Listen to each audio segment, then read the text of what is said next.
사랑하고 축복합니다. 오늘 저와 여러분에게 살아계신 하나님이 주시는 생명의 말씀은 미래를 여는 중보기도입니다. 마태복음 18장 18절에서 20절 말씀입니다. 제가 가진 성경 신약 31쪽입니다.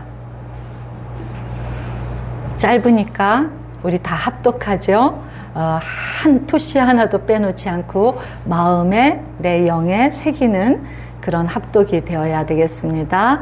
우리 함께 읽겠습니다. 진실로 너희에게 이르노니 무엇이든지 너희가 땅에서 매면 하늘에서도 매일 것이요 무엇이든지 땅에서 풀면 하늘에서도 풀리리라. 진실로 다시 너희에게 이르노니 너희 중에 두 사람이 땅에서 합심하여 무엇이든지 구하면 하늘에 계신 내 아버지께서 그들을 위하여 이루게 하시리라. 두세 사람이 내 이름으로 모인 곳에는 나도 그들 중에 있느니라. 아멘. 일주일 잘 보내셨나요? 무슨 일은 없으셨어요? 힘들고 어려운 일들은 없으셨나요? 지난주에 여러분의 기도 때문에 너무너무 감사하게 우리 청년들이 다 같이 리트릿을 갔었고, 거기에서 보시다시피 오늘 우리 설교할 필요 없습니다. 중보기도의 증언이 우리 유경이의 기도를 통해서 다 나왔습니다. 중보기도가 얼마나 중요한지, 우리가 그리스도 안에서 모인다는 게, 이 교회라는 곳이 얼마나 소중한 곳인지 그것을 보는 시간이었습니다. 그거 갑작스러운 스케줄이었거든요. 그 스케줄을 갑자기 그 계획을 잡게 된 것은 우리 청년들이 너무나 힘들고 아프구나 그걸 느꼈기 때문에 시작이 된 일이었습니다. 다 너무 깊은 우울 가운데 빠져 있고, 이게 뭐 그냥 약간 기분이 디프레스 됐어 이 정도가 아니라, 이 어두움을 어떻게 해야 되지? 이 청년들을 어떻게 건질 수 있을까 싶을 정도로 깊은 어두움이 우리 청년들에게 전부 거의 전부 그렇게 뒤덮여 있고, 자기가 의지를 가지고 무언가 하려고 애를 써도 나오지 못하는 그런 굉장히 큰 어려움 가운데 우리 청년들이 있었습니다. 지금도 저는 그 어려움이 끝났다고 생각하지 않습니다. 그러나 아무튼 주님이 이번에 이들을 깨우시고 일으켜서 힘을 주신 것만큼은 너무나 틀림없는 사실입니다. 우리 청년들을 보면서 너무나 아픈 사람이 많구나. 이 세상에는 안 아픈 사람보다 아픈 사람이 더 많구나. 그런데 그 아픔을 어떻게 해야 될지 아무도 모르는구나. 그런 탄식이 제 안에 있었습니다. 행복하고 싶은데 행복하지 못하는 그 슬픔이 우리에게 다 있죠. 세상은 그 행복을 찾으려고 이런 것 저런 것들을 우리에게 제시합니다. 성공해야 행복해, 돈이 있어야 행복해, 사랑받아야 행복해, 여러 가지를 행복할 수 있는 여러 가지를 세상은 이야기하는데, 그거 다 알아도 우리가 다 그렇게 성공으로 갈 수가 없잖아요. 다 부자가 될 수 없습니다. 그러니까 그 행복이 채워지지도 않고 어려움은 여전합니다. 에어컨을 끄셔도 될 것 같아요. 덥지 않으시죠?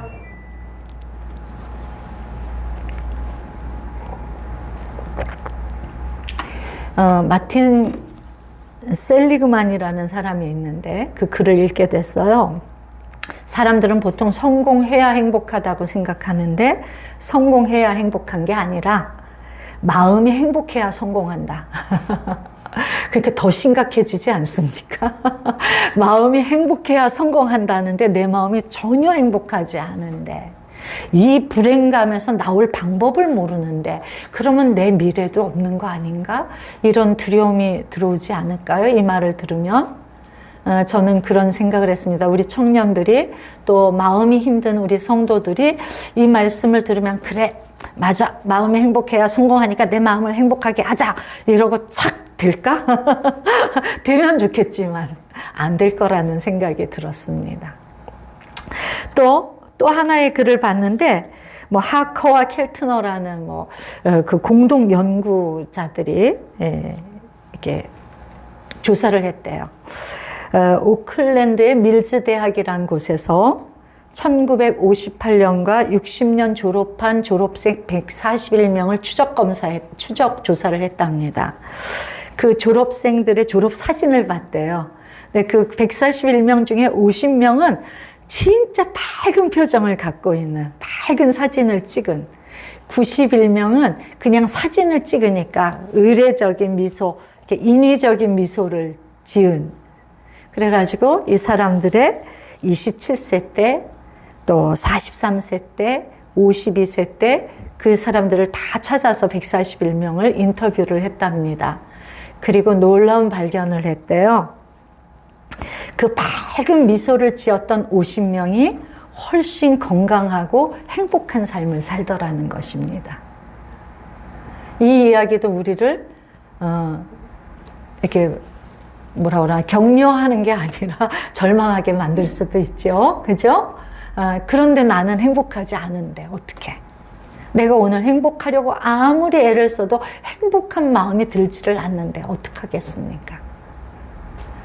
그래서 이런 정말 상담학적인, 인문학적인 그 마음에 대한 이야기가 진리이긴 하지만 우리가 그것을 알아도 거기에 이르지 못하고 해결할 방법이 우리에게 없다는 게 문제입니다.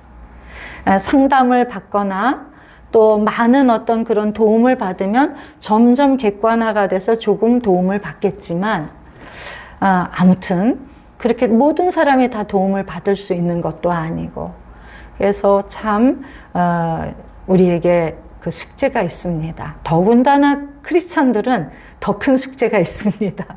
왜냐하면 말씀은 너희가 그 모든 고통과 죄와 그 어두움을 예수 그리스도께서 십자가에 다 못 박으셨다고 말씀을 하고 계시거든요. 그래서 너희는 다 승리했다. 새 사람이다. 새 영이다. 새 피조물이다. 이렇게 말씀을 하고 계시단 말이에요.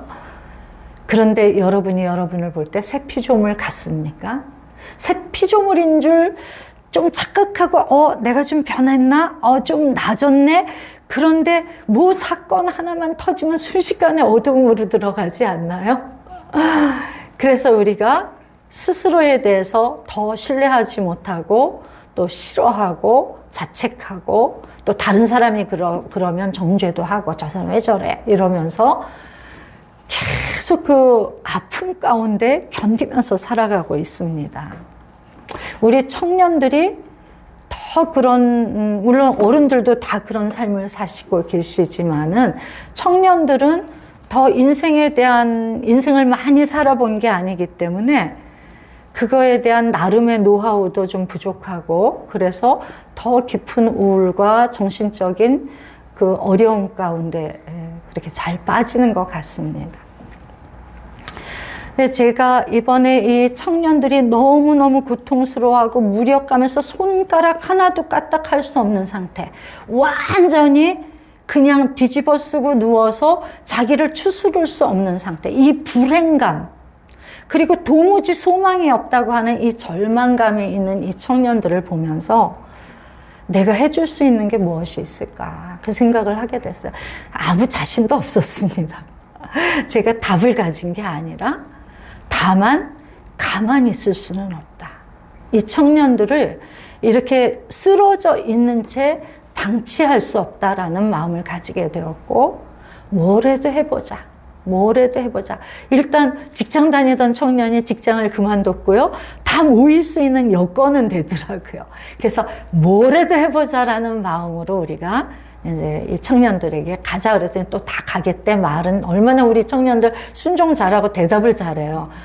우리 청년들은 다른 교회 청년들하고 다릅니다. 진짜 대답 너무 잘하고 그래서 소망을 가지고 이렇게 준비를 했습니다. 그랬는데 정작 가는 날 아침에 두 사람이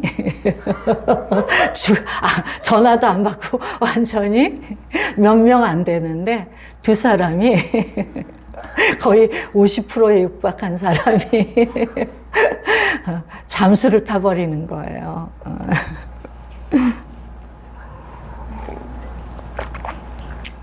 근데 제가 포기가 안 되더라고요. 이 아이들을 포기하고 나머지 가겠다는 아이들만 데리고 가기가 어렵더라고요. 그러고 싶지 않아요. 안 가면 모를까? 그러고 싶지 않은 마음이 있어요. 그래서 제가 굉장히 무례한 방법을 택했습니다. 일찍 온 두 청년을 그 집으로 파송을 한 거예요. 가서 깨워서 짐 싸! 내가 데리러 갈 테니까 빨리 가서 그렇게 해. 그랬더니 이 두 청년 그 어려운, 명령에 아멘하고 룰루랄라 하고 가더라고요. 그래서 다 갔습니다. 다 갔습니다. 근데 제가 너무너무 감사했던 것은 제가 무슨 프로그램을 준비한 것도 아니고요. 얘네들하고 가서 이런 걸 해야지. 무슨 어떤 것들을 내용을 준비하지 않았습니다. 왜냐하면 내가 뭘 할 수 있는 문제가 아니란 걸 알았어요. 제가 말씀을 좀 잘 전해서 이 아이들이 변화가 될 수 있을 거라고 믿지 않았습니다. 또 이 시간에 내가 막 빵빵하게 찬양과 기도를 인도해서 이 아이들이 그 어두움으로부터 나올 거라는 확신이 없었어요, 저에게는.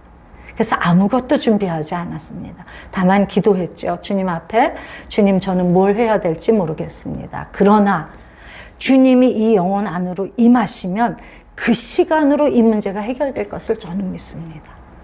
그 1%의 가능성을 믿고, 제가 보기에는 이 상태들이 그 1%의 가능성밖에 없더라고요. 99%그 가능성이 없어 보이더라고요. 이게 좀 제법 몇 달씩 가는 그런 청년도 있고 그랬기 때문에 확신 전혀 없지만 1%라도 가능하다면 저는 무엇이든지 하겠습니다. 그런 마음으로 제가 이제 청년들을 데리고 갔습니다. 그 집에 보낼 때도 혹시 그게 무리한 거잖아요. 자기 가고 싶지 않아서 지금 잠수 타고 있는데 막 집으로 쳐들어오면 불쾌할까요? 불쾌하지 않을까요? 최악의 경우는 그거로 시험이 들어서 정말 교회를 떠나고 싶어질 수도 있었을 거라고 생각을 합니다.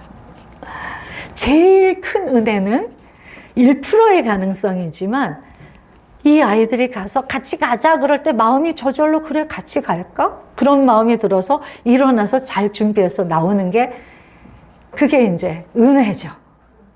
그래서 저는 내가 못하니까 그 주님의 은혜, 1%의 가능성을 100% 되게 하시는 주님의 은혜를 붙들었습니다. 그리고 무례한 위험 부담을 안고 보낸 것입니다. 근데 주님이 일하셔서 그 은혜가 임했죠. 그래서 다 같이 갈 수 있었습니다. 가서 이제 맛있는 거 먹고, 바비큐 하고, 막 신나게 하고, 9시에 모였습니다. 밤 9시에. 12시 반까지. 3시간 반을 주님이 인도하셨어요. 주님이 인도하셨어요. 뭘 할지 하나도 준비하지 않고 그냥 찬양 한 곡씩 한 곡씩 돌아가면서 부르면서 성령님이 임하시고 성령님이 말씀하시고 성령님이 만지시는 일들이 있었습니다. 저는 이 청년들이 은혜를 받고 돌아와서 깨어났어요. 어떻게 이렇게 달라질 수가 있죠? 그 몇 달 또는 몇 주 동안 그렇게 어두운 가운데서 전혀 헤어나오지 못하고 그 깊은 우울 가운데 무력하게 누워 있었던 내 영이 깨어났어요 라는 고백을 들었습니다. 이 친구들이 다시는 우울에 빠지지 않을까요? 저는 또 빠질 거라고 생각합니다. 그래도 괜찮습니다. 우리들에게 중요한 것은 내가 손가락 하나도 까딱할 수 없는 어떤 사건, 어떤 상태, 어떤 마음, 어떤 생각 속에서 어떻게 나가게 되었는가, 저절로 어떻게 구원을 받았는가, 그 경험입니다. 저는 이 경험만큼 우리의 삶을 달라지게 하는 건 없다고 생각을 하거든요. 이 경험이 우리에게 차곡차곡 쌓여야 됩니다. 그럴 때 우리는 두려움이 몰려올 때 내가 어떻게 해야지? 그때 예수 그리스도가 생각이 나죠.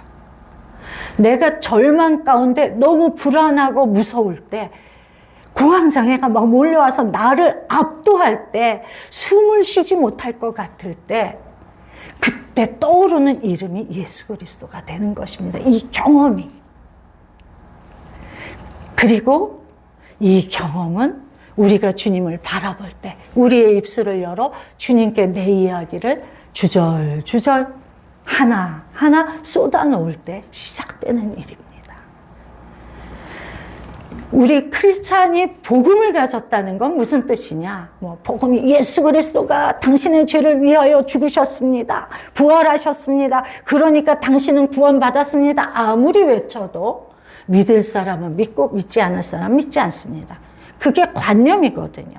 우리에게 실제가 아니라 이론일 뿐입니다. 그러나 내가 죽을 것 같은 순간에 예수님, 주님! 하고 비명을 지를 때 구원이 임하면 그건 누구도 부인하지 못하는 나를 주님이 구하셨다라는 고백이 되는 거예요. 그리고 그리스도인이 되었다는 것은, 복음이라는 것은 그 소식을 들었고 그것을 향해서 내가 한번 해보고자 하는 마음을 가지게 되었고 그것들을 경험하기 시작했다는 뜻이라는 거예요. 그게 복음입니다. 여러분들이 그런 삶을 실제적으로 사시기를 바랍니다. 큰 사건이 일어나서 죽을 똥살똥 온갖 인간적인 방법, 온갖 세상적인 방법을 다 도모하다가 벽에 막히니까 그때 가서 주님의 이름을 불러도 주님은 구원하시는데, 우리가 그냥 사건이 일어나자마자 주님의 이름을 부르기 시작한다면 여러분의 삶은 얼마나 놀라운 게 될까요? 기도는 맨 마지막에 하는 게 아니라 맨 처음에 하는 것입니다. 맨 마지막에 하기 때문에 우리 안에 무력감과 어두움과 공포심과 불안이 떠나지 않는 것입니다. 맨 처음에 해야 여기로부터 딱 나와서 믿음이라고 하는 그 반석 위에서 모든 게 시작이 되니까요.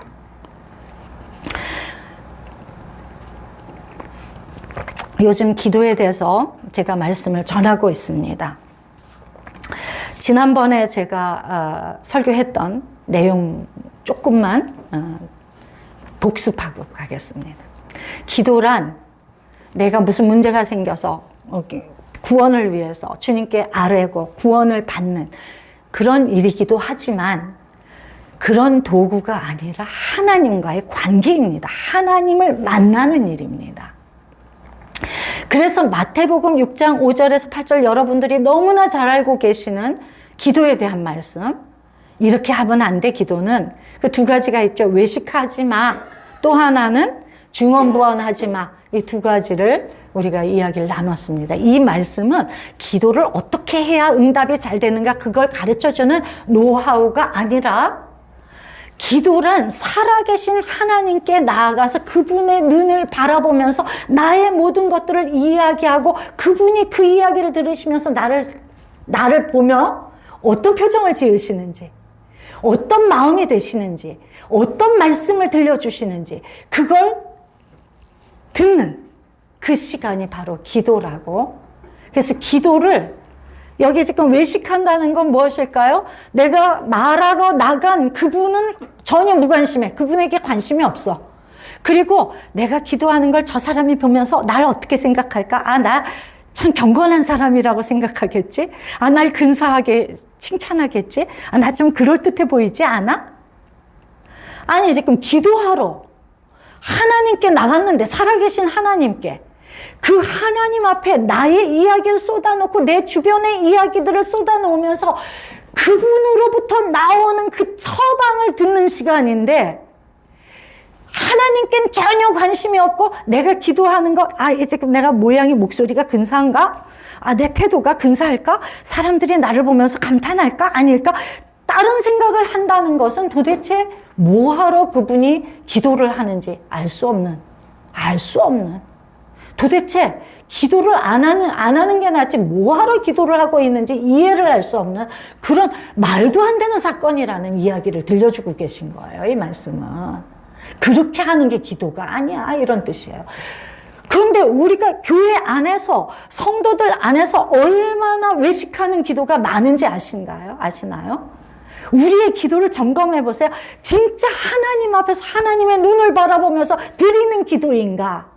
아니면 그냥 뭐라 그래요? 무슨 후렴구처럼, 관용어구처럼 줄줄이 그냥 습관적으로 나오는, 내가 하면서도 내가 무슨 말을 하는지 모르는, 내 마음이 전혀 담기지 않은 그런 기도를 우리가 얼마나 많이 하고 있습니까? 그런 기도는 안 돼. 그 이야기를 하는 거예요. 네가 지금 최소한 내 앞에 나왔잖아? 내 앞에 나와서 나에게, 하나님인 나에게 지금 이야기를 하고 있는 거잖아? 근데 그런 태도가 합당하냐를 물으시는 거예요. 그런 기도는 기도가 아니지. 이렇게 말씀하시는 거예요. 중언부언은 무엇입니까? 중언부언은 얘기는 하기는 하는데 자기가 뭘 얘기를 하는지를 몰라. 이야기는 뭐냐면 하나님을 모른다는 뜻입니다. 그리고 자기 문제가 뭔지도 몰라. 제가 그 얘기했죠. 친하지 않은 사람하고 한 30분, 1시간 얘기하라고 그러면 편하신가요? 엄청 불편하잖아요. 정말 전혀 잘 모르는 사람하고 이 사람하고 1시간만 얘기할래? 깊은 얘기 좀 해볼래? 그러면 우리 다 도망치고 싶을 거예요. 그게 중언부언입니다. 하나님 앞에 나갔는데 하나님에 대해서 전혀 관심도 없고 알지도 못하고 지금 내가 무슨 문제 때문에 이렇게 괴로운지도 몰라.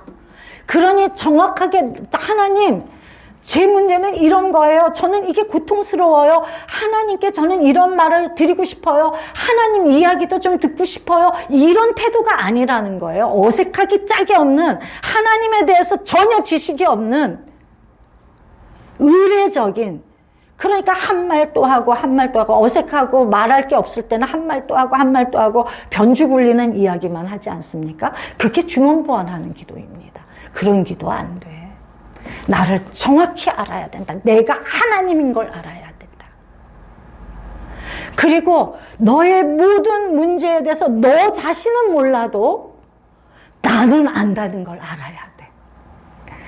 내가 너에게 말하는 것은 가장 정확한 처방이고 그것을 따라갈 때 너는 모든 문제의 근원으로부터 나온다는 것을 알아야 돼. 그걸 알아야 기도가 실질적이고 생명력이 넘치고 그리고 역동적인 뭔가 드라마틱한 일이 일어나요. 꼭 드라마틱한 일이 일어나서가 아니라 아무 사건은 안 일어나도 그 기도를 하고 나면 내 영혼은 완전히 살아나는 거죠. 그래서 우리가 피폐하고 메말라 있습니까? 기도가 안 터진다고요. 하나님에 대해서 내가 어떤 태도를 가지고 있는가를 점검하셔야 돼요. 하나님이 도대체 나에게 누구이신가? 그 질문을 내 영혼에게 질문해야 되는 것입니다. 내 기도가 힘이 없고 재미가 없고 실증이 나고 지루하고 막히고 그런다면 지금 너는 하나님을 어떻게 생각하느냐를 내 영혼에게 질문해야 된다는 것이에요. 그게 지난번에 드린 것입니다. 이런 하나님이 그런 태도 말고 나하고 진짜 관계를 해야 돼 이렇게 초청하신 하나님이 우리에게 강권하는, 아주 다그치며 요청하는 것이 중보기도입니다. 그게 지난번 설교 때 말씀드린 거예요. 디모데전서 2장 1절에서 5절. 모든 사람을 위한 기도. 그거 했으면 좋겠어요. 여기서 권하노니가 아주 다그치면서 종주먹을 대는 거라고 말씀드렸잖아요. 그런 단어라고, 원어가. 주님이 왜 내 기도도 못하는 나에게 다른 사람의 기도를 이렇게 종주먹을 대시면서 다른 사람 기도해야 돼, 꼭 해야 돼 막 이러시는가? 왜 그러시는가? 왜 그러시느냐 하면 내가 여기 임금들과 높은 리더들을 위한 기도에 대한 왜 기도해야 되는가 2절에 답을 써 있는 거지만 저는 이게 포괄적인 중보 기도에 대한 하나님의 말씀이라고 생각을 합니다. 왜 내가 다른 사람을 위해서 기도해야 되는가? 네 삶이 그로 말미암아 경건해질 거야.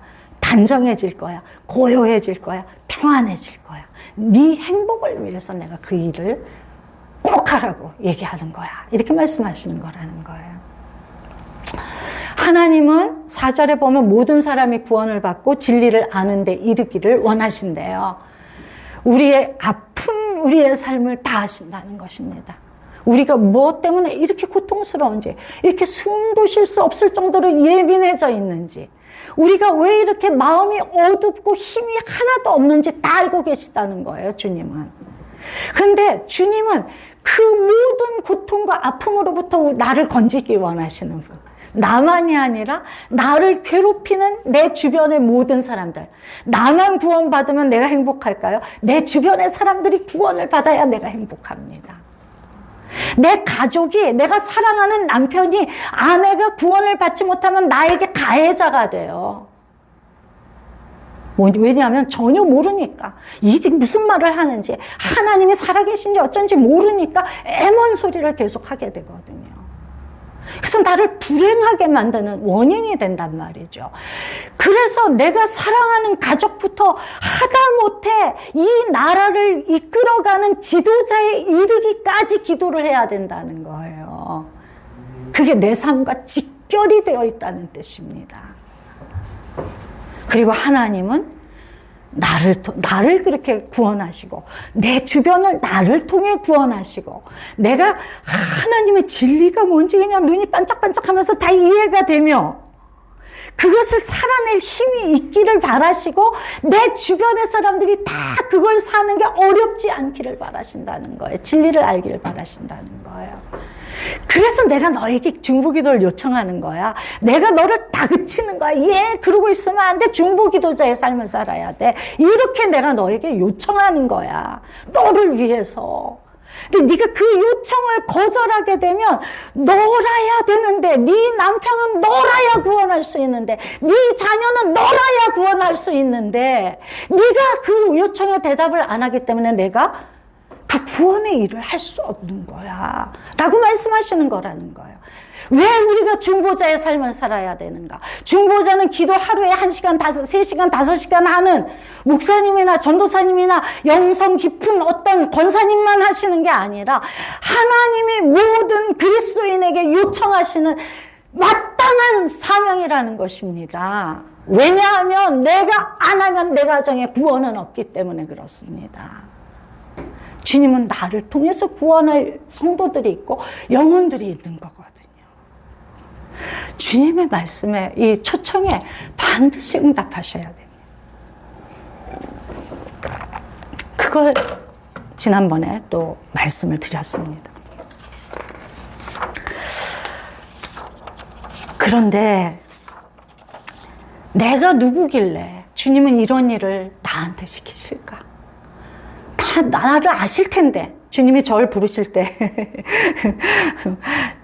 이제 제가 막 고난 중에 하나님 저한테 왜 이러시는 거냐고 이렇게 막 땡깡을 부리고 기도를 했더니, 내 중심이 하나님께 있는 거 아시지 않냐고, 왜 저한테 이렇게 혹독하게 하시는 거냐고 막 그렇게 서운함을 표현하고 밤새 기도를 할 때 주님이 저에게 나 알지, 네 중심이 나에게 있는 거 내가 알지, 그렇게 대답하셨어요. 근데 나는 너의 중심을 원하지 않고 너의 전부를 원한다. 근데 그게 너무 어마어마하게 무겁게 들리더라고요. 그래서 제가 저를 곰곰 생각해 봤어요. 주님, 제가 너무 세속적이고, 제가 너무 좀 하나님의 일을 하기에는 합당치 않은 사람입니다. 제가 솔직하게 말씀을 드리면서. 그래서 제가 하나님의 일을 하기 싫어서 안 하는 게 아니라 제가 못합니다. 그러니까 저에게 그 정도의 말씀은 하지 마세요. 이렇게 제가 그때 이야기했던 기억이 납니다. 근데 지나고 나니까 제가 이 길을 이제 어느새 가게 되었고, 이 길을 가면서 제가 제일 기쁘고 감사한 일이 뭐라고 제가 간간히 간증하죠. 제 인생에서 가장 기쁘고 감사한 일은 제가 목회자 된 일입니다. 그리고 종려나무숲교회 담임 목사가 된 게 저에게는 제일 큰 축복입니다. 안 믿어지실까요? 그 정도로. 누가 목회자의 길을 갈까 말까 망설이면, 어제도 그런 한 분을 만났는데, 저는 무조건 가라고 그럽니다. 잘 못해도 괜찮아. 가면 무조건 대박이야. 우리가 하나님을 위해서 무슨 일을 하는 게 아니라 내가 그 자리에 있으므로 하나님을, 놀라운 하나님을 만나. 그러니까 무조건 가. 손해날 거 없고 나중에 정말 감사하게 돼. 이렇게 제가 권면을 하더라고요. 누가 그러더라고요. 개나 소나 다 목회자가 된다고. 그 말도 무슨 뜻인지 좀 알 거는 같습니다. 근데 저는 그 사람에게 그렇게 얘기해요. 개도 소도 목회자가 되면 좋다. 이렇게 이야기합니다. 안 되는 것보다는 되는 게 좋다. 그렇다고 모든 이가 목회자의 길을 가겠습니까? 아니요. 그러니까 우리는 그냥 참된 그리스도인으로 살아가는 거예요. 하나님이 하나님이신 사람, 예수 그리스도가 나의 주, 나의 그리스도라고 고백하는 사람으로 살아가는 거란 말이죠. 우리에게 중보자의 삶을 요청하시는데 이거는 목회자만이 아니라 모든 그리스도인에게 요청하시는 거거든요. 왜요? 내가 하나님의 자녀이기 때문에 그래요. 우리가 예수 그리스도를 영접하는 순간 교회 다니기도 하겠습니다. 내가 예수를 믿습니다 라고 우리 입술로 선언하는 순간 하나님은 그 이름을 믿는 자에게 하나님의 자녀가 되는 권세를 주셨대요. 그러니까 여기 계신 분들은 다 하나님의 자녀 맞죠? 아멘, 아멘, 아멘. 1%도 의심하실 필요가 없습니다. 내 행위가 어떠하든지 내가 잘하든지 못하든지는 아무 상관이 없어요. 그냥 고백을 했어요. 내가 진심으로 고백했다면 그 순간부터 우리는 하나님께 속한 자이고 하나님의 자녀입니다. 아니 우리가 예를 들어서 내 친자녀도 그렇고 내가 입양을 했다 칩시다.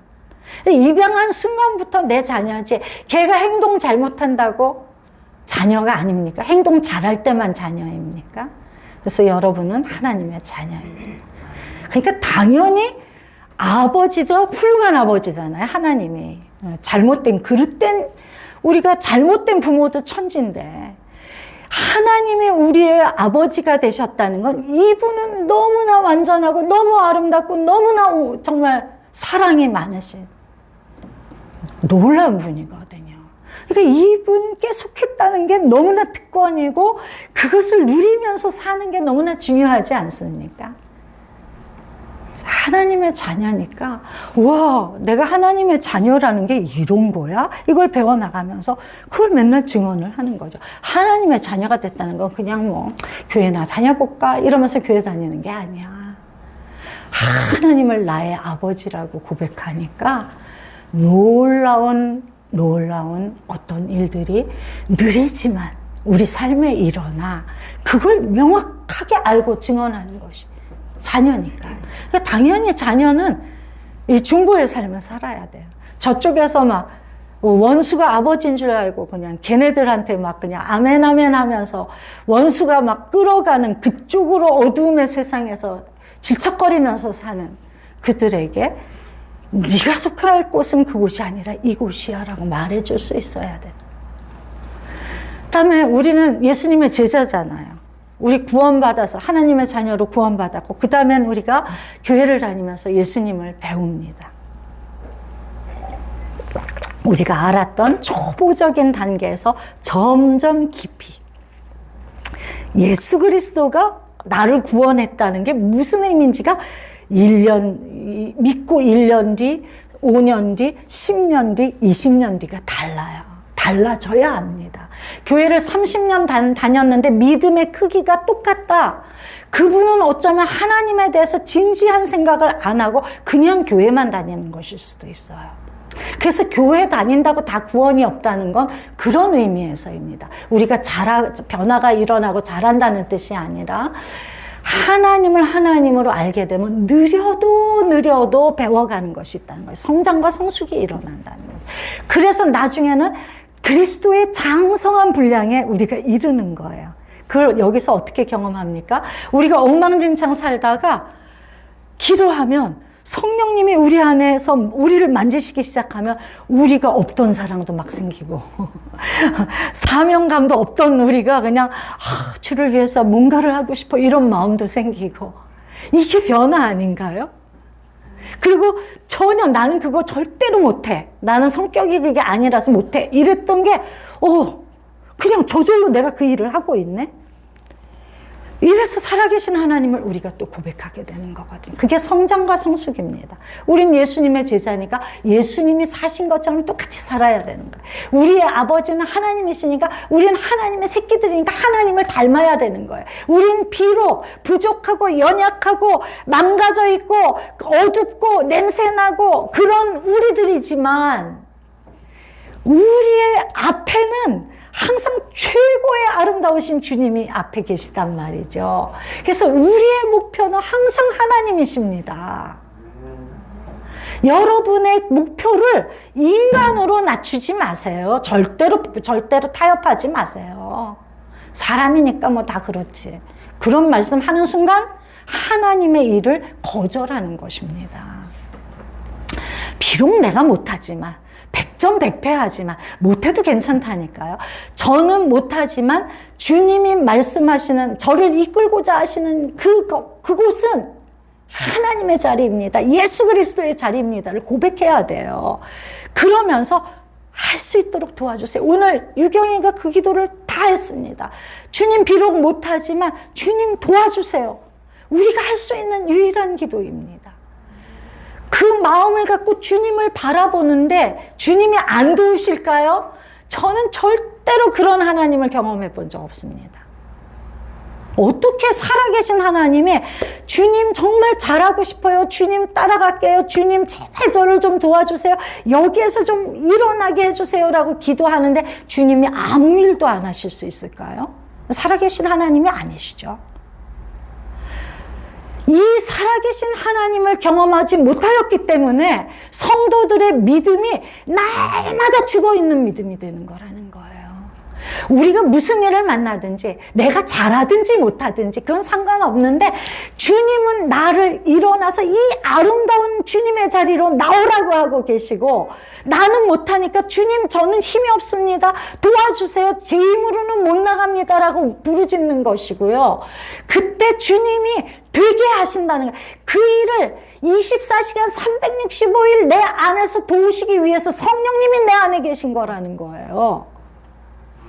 성령님을 왜 예수님이 죽으시기까지 하시면서 내가 죽어야 성령님이 오신다고 말씀을 하셨고 그것이 더 너희에게 유익한 일이라고 말씀하셨겠느냐고요.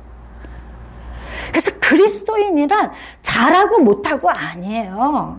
그 관점을 가지면 계속 열등감에 자책감에 영적 우울증에 빠지게 되어 있습니다. 아니요. 우리 힘으로는 100% 못합니다. 그걸 아는 거예요. 정확하게.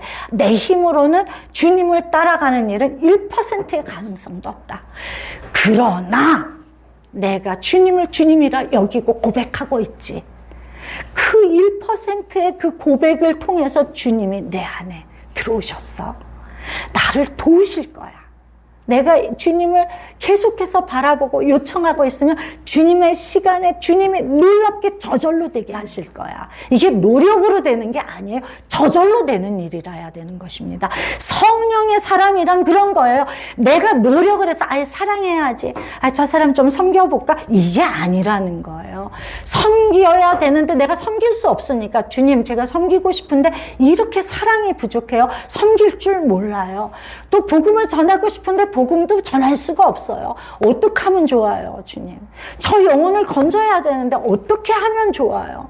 저 사람을 그대로 고통 가운데 내버려 둘 수 없는데 제가 우리 청년들 저 우울 가운데 빠져있는 청년들을 내버려 둘 수가 없는데 주님 저는 아무것도 못해요. 어떻게 하면 좋아요를 시작하는 거예요. 근데 그 간절한 마음을 주님이 받으시고 그래 한번 모여봐라. 그 마음을 생각이 아이디어가 떠오르게 하셔서 했더니 그렇게 어떻게 하나님의 은혜로 못 갈 거였는데 하나님의 은혜로 가게 된 거예요. 그럼 주님이 그렇게 걸음걸음을 인도하신다면 그 시간에 이루실 일도 주님이 이루시지 않을까요? 내가 준비해서 뭘 하는 게 아니라 내가 뭐 영적인 은사가 대단해서 딱 가니까 청년들 모아놓고 하니까 이번엔 뭘 해야 되겠다 이렇게 은사적으로 뭐가 통찰력이 임해서 한 게 아니라는 이야기예요. 저는 목회를 그렇게 못합니다. 저는 은사자가 아니기 때문에. 저는 훌륭한 성품과 훌륭한 인격과 훌륭한 설교와 훌륭한 영성을 가지고 있지 못하기 때문에 그렇게 할 수가 없습니다. 하고 싶은데, 하고 싶어요. 정말 하고 싶어요. 그런데 못하는 것입니다. 그러니까 제가 8년 동안, 9년 동안 한 일은 딱 한 가지예요. 하나님, 할 수는 없는데 건지기는 해야 되지 않겠습니까? 저 사람을, 고통 중에 있는 저 사람을 내버려 둘 수는 없지 않습니까? 주님이 저에게 보내주신 사람 아닙니까? 저는 제가 뭘 하면 다 망가져 버리더라고요. 잘 안 되고 실패만 하더라고요.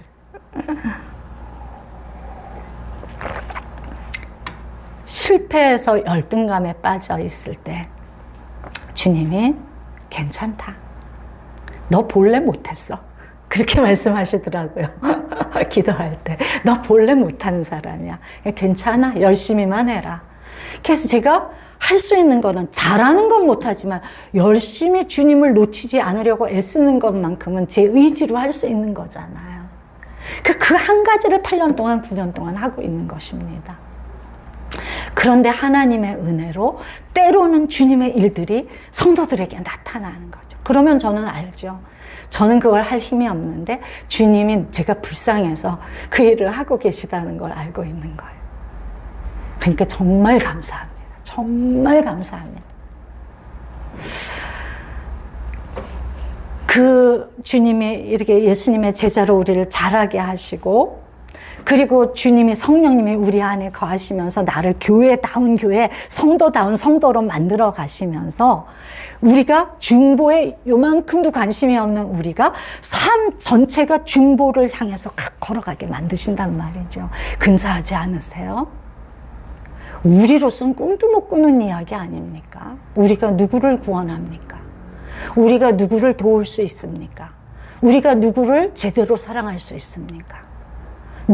누구에게 나를 희생해서 섬길 수가 있나요, 우리가? 아니요. 우린 이기적이고, 자책이 많고, 비판이 많고, 그리고 분노하고, 수치감 가운데 빠지고, 어둡고, 우울하고, 무력하고, 손가락 하나도 까딱하지 못해서 아무것도 못한 채 널브러져 있는 영혼들입니다. 그런 우리에게 주님이 오늘 말씀하세요. 괜찮아?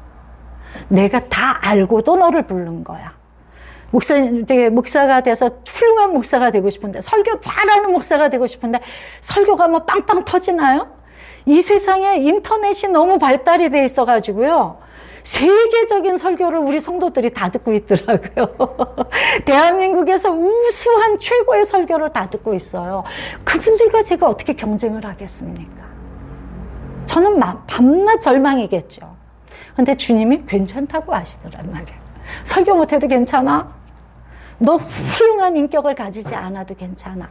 네가 내게서 시선을 떼지 않는 것만으로 충분하다 말씀하시더라고요. 그때부터 제가 자유케 된 거예요. 그 열등감과 묶임으로부터 자유케 된 거예요. 저는 오늘 동일한 말씀을 여러분에게 드리고 싶습니다. 잘하려고 하지 마세요. 잘 안 해도 괜찮습니다. 주님이 제가 어떤 부족과 흠과 허물이 있는 줄 아시면서도 저를 목회의 길로 인도하시고 목회자 삼으셨단 말이에요. 주님이 자신이 있으세요. 나 같은 사람도 얼마든지 데리고 쓸 수 있는 자신감이 아버지께 있습니다. 그래서 잘하려고 애쓰지 마세요. 결과물에 너무 일희일비하지 마세요. 누가 나보다 높아지는 거에 너무 가슴 아파, 너무 속상해하지 마세요. 괜찮아요. 우리 못하는 거 주님이 다 알고 계시고, 그런데도 부르셨고요. 그런데도 아버지는 자신이 있어요.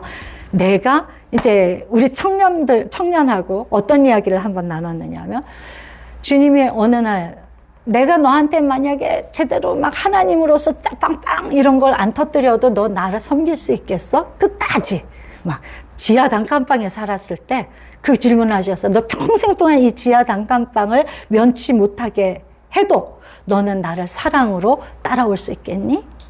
네가 기도할 때 아무것도 안 줘. 말씀의 깨달음도 안 주시고 뭐 영적인 어떤 기쁨도 안 주셔. 그래도 너 나 평생 동안 섬길래? 이 질문을 저에게 하셨어요. 묵상하는데 제가 정말 싫었지만 3개월 두 가지 질문을 놓고 씨름을 하면서 내린 결론이 그래, 안 주셔도 내가 주님을 떠날까? 생각을 해보니까 안 떠날 것 같더라고요. 근데요, 이게요, 우리 성도들을 향한 믿음이 됐어요. 여러분들이 뭐 하나님 앞에 잘하는지 못하는지 모르겠고, 잘할 때도 있고 못할 때도 있지만, 여러분이 그렇다고 해서 하나님을 버리고 떠날 것입니까? 저는 안 떠날 분들이라는 믿음이 있어요. 그죠? 그 확신만큼은 있지 않나요? 우리가 잘하는 건 자신 없지만 떠나지 않을 자신은 있지 않나요? 아마 주님의 발로 뻥뻥 차도 안 떠날걸요? 그죠? 이게 너무너무 복된 소식입니다. 오늘 그 말씀을 나누면서 여러분과 이 말씀을 마무리하려고 그래요. 여러분은 떠나지 않습니다. 주님을. 어떤 일이 와도. 저도 안 떠나요. 그럼 됐어요. 주님이 주님의 그 시간표 안에 우리를 가두시고 우리를 매일매일 먹이시면서 자라게 하실 거예요. 그래서 결국은 이 중보의 삶을 사는 근사한 사람이 되게 하실 거예요. 이 평생 동안 한 번만 하면 나쁠까요? 괜찮다고 생각합니다. 우리가 근사한 일을 중보자의 삶을 제대로 못 살아서 다 깨지고 박살이 났어.